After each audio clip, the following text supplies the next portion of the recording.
Selamat pagi anak-anak, berjumpa lagi dengan Buria di Buria Edu Channel. Oke, jadi pada hari ini kita akan membahas materi tentang evolusi untuk biologi kelas 12. Oke, silakan disimak ya. Nah, cakupan materi kita hari ini meliputi yang pertama adalah pengertian evolusi, kemudian teori-teori evolusi, dan yang ketiga adalah petunjuk adanya evolusi. Nah, kita mulai dari pengertian evolusi terlebih dahulu ya. Secara bahasa, evolusi berasal dari kata evolve atau dalam bahasa Inggris yang berarti berubah secara perlahan. Sedangkan dalam bahasa Latin disebut evolute yang berarti menggulir. Teori evolusi dapat mengajari kita dalam memahami beberapa hal, diantaranya ialah memahami proses kepunahan, kemampuan proses bertahan hidup, dan terjadinya perubahan secara kontinu dalam waktu yang lama. Nah, asal-usul kehidupan atau yang dikenal dengan berbagai macam teori evolusi yang beredar dalam kehidupan itu terdiri dari yang pertama ada teori abiogenesis, kemudian ada juga teori biogenesis, teori evolusi kimia, teori evolusi biologi, teori evolusi Darwin, dan teori evolusi Lamarck. Nah, teori-teori evolusi ini akan kita bahas satu persatu. Yang pertama adalah teori abiogenesis atau generatio spontanea. Teori abiogenesis adalah teori yang menyatakan bahwa makhluk hidup terjadi begitu saja secara spontan atau makhluk hidup berasal dari benda tak hidup. Teori ini dikemukakan oleh Aristoteles dan didukung oleh Anthony van Leeuwenhoek dengan pendapatnya bahwa mikroorganisme atau benda hidup berasal dari air atau benda mati. Hal ini karena Anthony van Leeuwenhoek mengamati air rendaman jerami dan menampung air hujan, lalu ditemukan mikroorganisme dari air tersebut.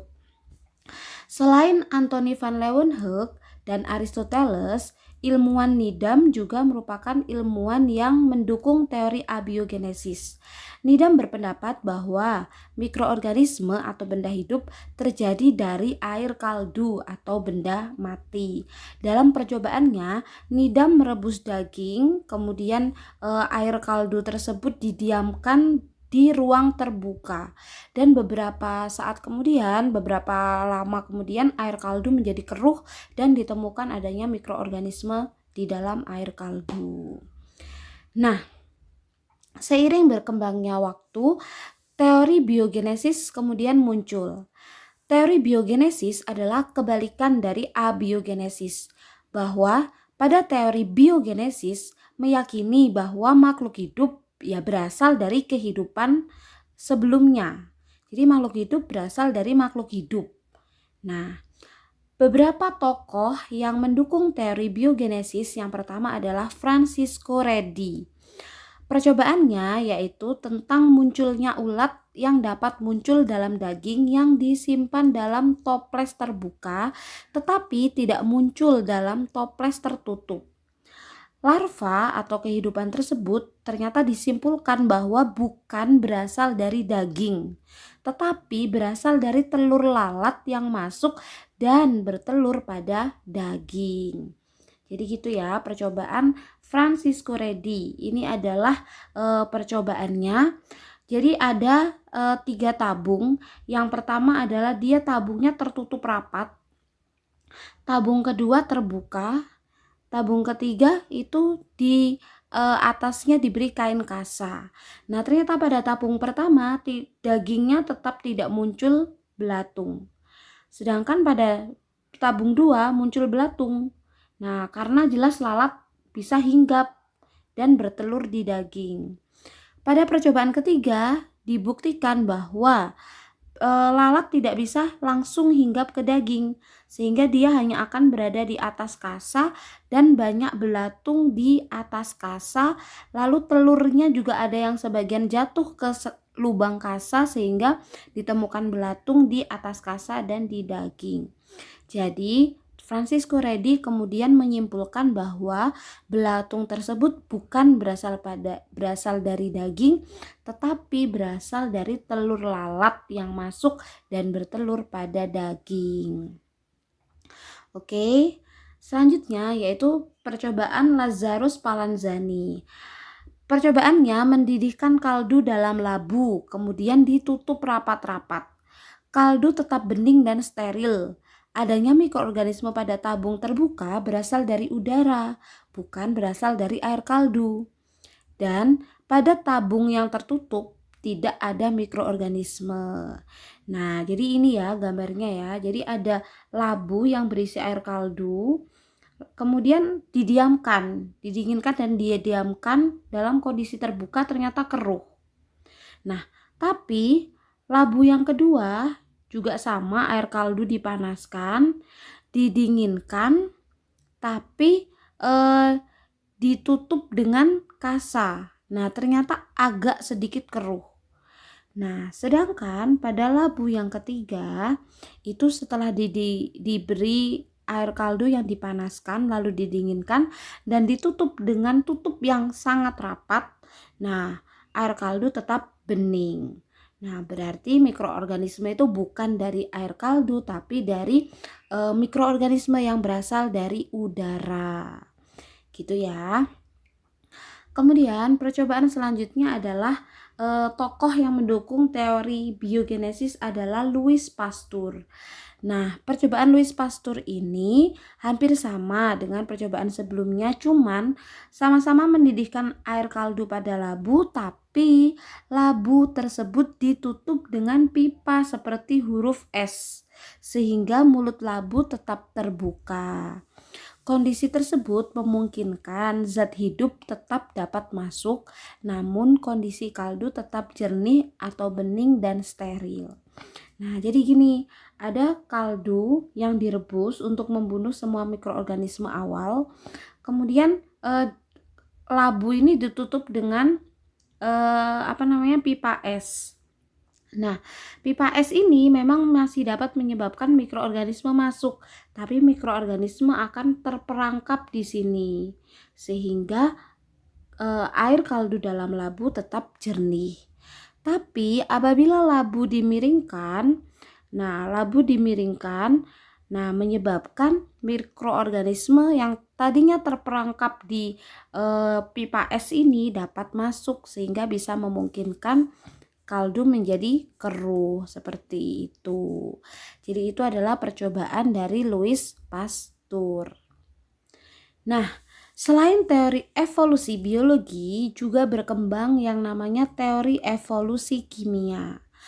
Menurut teori evolusi kimia, asal mula kehidupan berasal dari reaksi antara CH4, NH3, H2, dan H2O di atmosfer dengan sinar kosmis dan halilintar yang menghasilkan senyawa organik berupa asam amino. Ilmuwan yang mengemukakan teori evolusi kimia adalah Harold Urey. Nah, Stanley Miller yang merupakan murid Harold Urey berhasil membuktikan teori Urey. Kesimpulan yang diperoleh bahwa senyawa anorganik, kenapa anorganik? Karena kan senyawa ini adalah senyawa anorganik, dapat diubah menjadi asam amino, di mana asam amino adalah senyawa organik dalam kondisi abiotik. Gitu. Nah, jadi ini adalah perangkat percobaan dari Stanley Miller. Nah, yang pertama ini ya. Di sini pada labu ini di sini dimasukkan ini gas metan, amonia, H2 dan H2O dididihkan.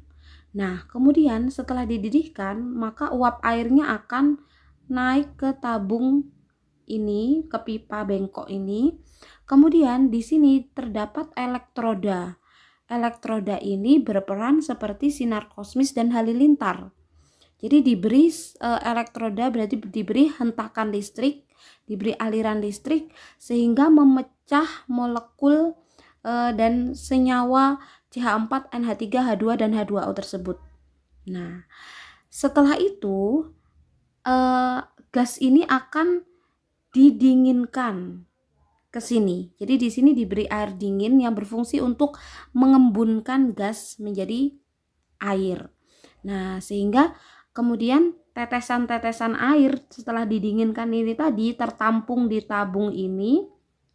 Dan setelah tabung ini diteliti, ternyata tabung ini berisi asam amino atau zat organik. Gitu ya. Jadi percobaan Stanley Miller telah membuktikan bahwa senyawa organik dapat dihasilkan dari senyawa anorganik dalam kondisi abiotik. Kayak gitu. Nah, selain teori evolusi kimia, juga berkembang teori evolusi biologi. Ilmuwan yang berperan dalam teori evolusi biologi adalah Alexander Oparin. Dalam teori evolusi biologi, Alexander Oparin mengatakan bahwa asal-usul kehidupan berasal dari reaksi antara gas metana, hidrogen, uap air, dan amonia yang kemudian menguap ke atmosfer yang berada di cekungan air laut dengan energi radiasi benda-benda angkasa yang menghasilkan senyawa organik serupa alkohol dan asam amino. Hasil reaksi berupa asam amino tersebut berada pada cekungan laut dan membentuk sop purba atau primordial soup. Jadi teori evolusi biologi ini sebenarnya hampir sama dengan teori evolusi kimia, cuman yang membedakan bahwa senyawa organik tadi membentuk suatu primordial soup atau soup purba. Nah, selanjutnya berkembang juga teori evolusi yang dikemukakan oleh ilmuwan Lamarck. Pokok-pokok pikiran teori evolusi Lamarck diantaranya yaitu yang pertama, makhluk hidup sederhana adalah nenek moyang dari makhluk hidup yang sempurna. Jadi Lamarck itu mengatakan bahwa nenek moyang makhluk hidup itu masih sederhana seperti itu, yang kemudian mengalami penyempurnaan. Mengapa bisa mengalami penyempurnaan? Karena makhluk hidup senantiasa beradaptasi dan menyesuaikan diri dengan lingkungannya. Nah, organ akan mengalami perubahan karena terus-menerus dipakai dan berkembang makin sempurna. Sedangkan organ-organ yang tidak diperlukan lagi perkembangannya akan menurun dan akhirnya rudimen atau hilang. Teori ini dikenal dengan teori use and disuse. Kemudian yang keempat adalah evolusi organik terjadi karena perubahan-perubahan itu disebabkan oleh pengaruh lingkungan dan dapat diturunkan. Itu adalah pokok-pokok pikiran teori evolusi Lamarck. Nah, yang paling terkenal adalah contoh evolusi Lamarck pada jerapah. Lamarck mengatakan bahwa makhluk hidup awalnya sangat sederhana. Jadi jerapah itu awalnya leher pendek semua. Jadi semua jerapah awalnya berleher pendek dan tidak bisa menjangkau makanannya.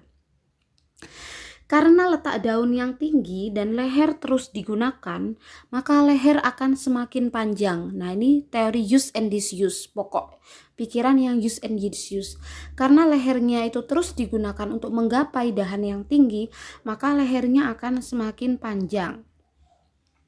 Sehingga terbentuklah jerapah yang berleher panjang seperti sekarang. Nah, ini adalah teori evolusi jerapah menurut Lamarck. Nah, sedangkan ada pula teori evolusi menurut Charles Darwin.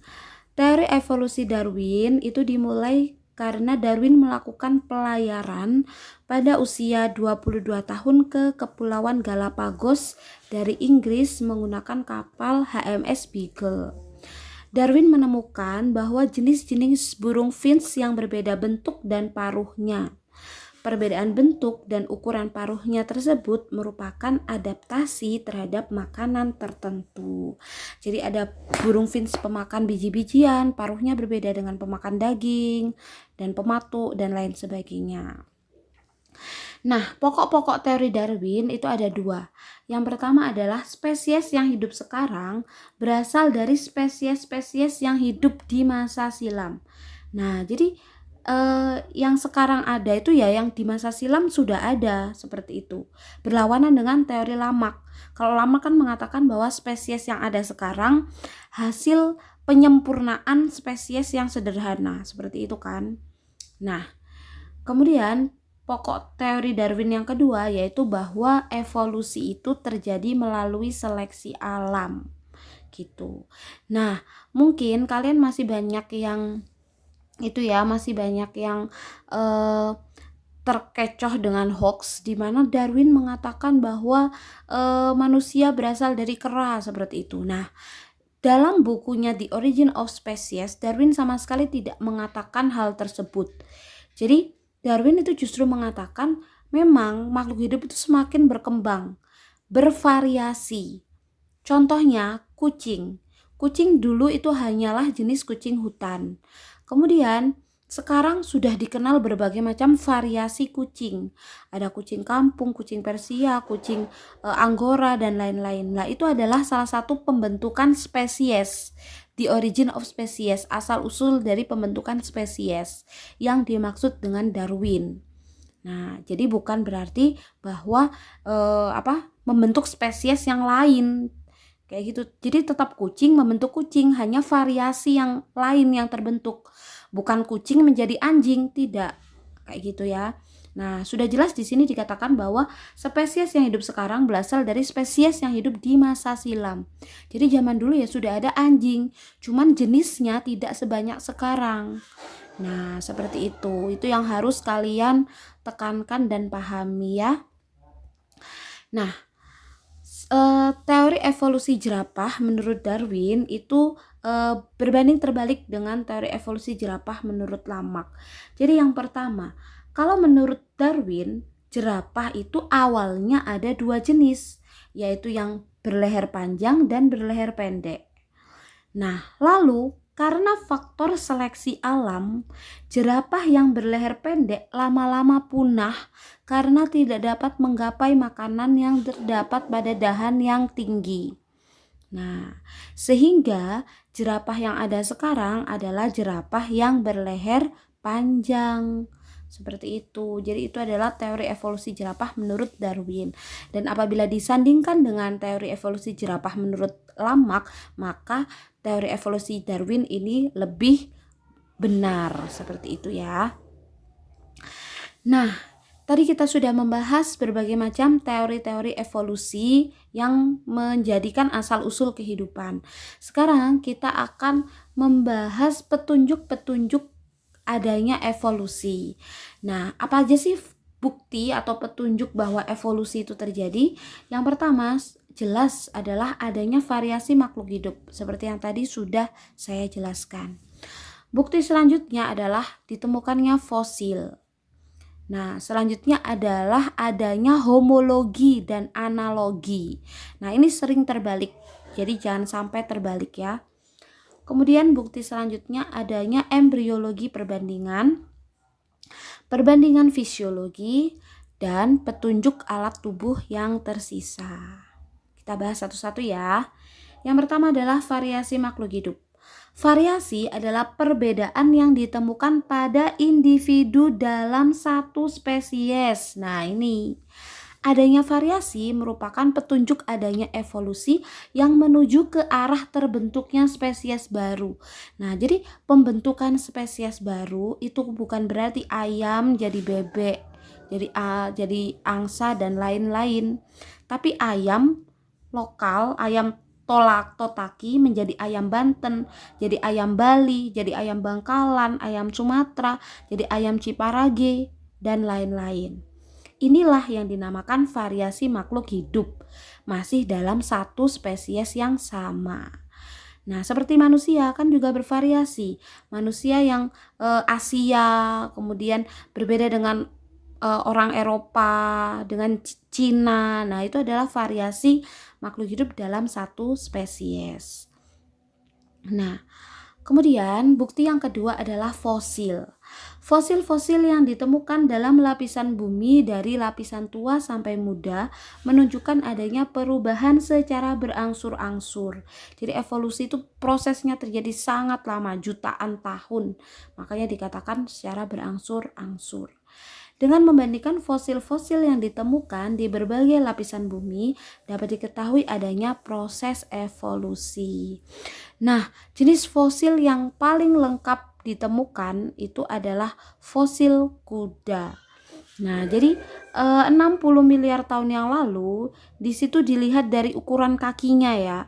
Nah, kuda jenis Eohippus itu ditemukan fosil tulang kakinya hanya sepanjang itu, sehingga diperkirakan tingginya hanya sekitar 0,4 meter. Kemudian 40 miliar tahun yang lalu, disebut dengan zaman Mesohippus, ditemukan bahwa kaki kuda itu lebih panjang, yaitu diperkirakan kuda setinggi 0,6 meter. Sedangkan 30 miliar tahun yang lalu, yaitu pada zaman Mesohippus, itu di situ ditemukan bahwa fosil kaki kudanya jadi tambah panjang lagi dan diperkirakan kuda setinggi 1 meter. Nah, 10 miliar tahun yang lalu atau pada zaman Pliohippus, disebut dengan Pliohippus, tingginya itu juga masih sekitar 1 meter gitu. Nah, sedangkan 1 miliar tahun yang lalu ditemukan fosil kaki kuda yang lebih panjang lagi, sehingga kuda sekarang ini tingginya sekitar 1,6 meter gitu ya. Nah, kemudian petunjuk selanjutnya yaitu adanya homologi dan analogi. Nah, ini jangan sampai kebalik ya. Homologi adalah organ-organ makhluk hidup yang mempunyai bentuk asal yang sama tapi fungsinya berbeda. Homologi asal sama, fungsi beda. Misalnya pada sayap burung homolog dengan tangan manusia. Maksudnya bagaimana? Coba perhatikan tulangnya. Sama-sama terdiri dari humerus, radius dan ulna. Nah, lengan bawahnya sama-sama radius ulna. Nah, susunan struktur tulangnya sama, tapi fungsinya berbeda. Kalau tangan manusia untuk memegang, kaki depan kucing untuk berjalan, sayap kelelawar untuk terbang, sirip depan lumba-lumba untuk berenang, kaki kuda untuk berjalan. Nah, ini adalah homologi. Struktur asalnya sama tapi fungsinya beda. Gitu ya. Nah, sedangkan kebalikannya adalah analogi. Kalau analogi, fungsinya sama tapi strukturnya berbeda. Contoh sayap serangga dengan sayap burung, dengan sayap kelelawar. Nah, jelas kan struktur sayapnya tidak sama. Ya kan, sayap kupu-kupu jelas struktur sayapnya sangat ringan, tidak terdiri dari tulang-tulang. Struktur sayapnya burung berbeda dengan struktur sayapnya kelelawar, walaupun fungsinya sama. Jadi kalau struktur atau bentuknya berbeda tapi fungsinya sama, maka disebut dengan analogi. Ya, jangan terbalik ya. Nah, selanjutnya adalah embriologi perbandingan. Beberapa kelas vertebrata seperti ikan, reptil, burung, dan mamalia, walaupun tubuh individu dewasanya berbeda jenis satu sama lain, namun fase awal dari perkembangan embrionya sangat mirip. Makin mirip berarti makin dekat kekerabatannya. Nah, bisa dilihat di sini embrionya. Ini ada ikan, salamander, kura-kura, ayam, kelinci, manusia. Nah, embrio awalnya mirip semua, kayak gitu ya. Nah, kemudian ada perbandingan fisiologi, yaitu organisme-organisme memiliki ciri-ciri fisiologi yang sama, seperti ciri respirasi, ekskresi, dan sebagainya. Meskipun ciri morfologi dan jumlah sel yang membentuk setiap organisme tersebut berbeda, tetapi memiliki kemiripan dalam fisiologinya atau proses fungsi kerja tubuhnya. Nah, kemudian petunjuk selanjutnya yaitu petunjuk alat tubuh yang tersisa. Pada manusia dan beberapa jenis hewan dapat dijumpai berbagai alat tubuh yang tidak berfungsi. Alat tubuh manusia yang tersisa antara lain adalah umbai cacing atau appendix dan tulang ekor.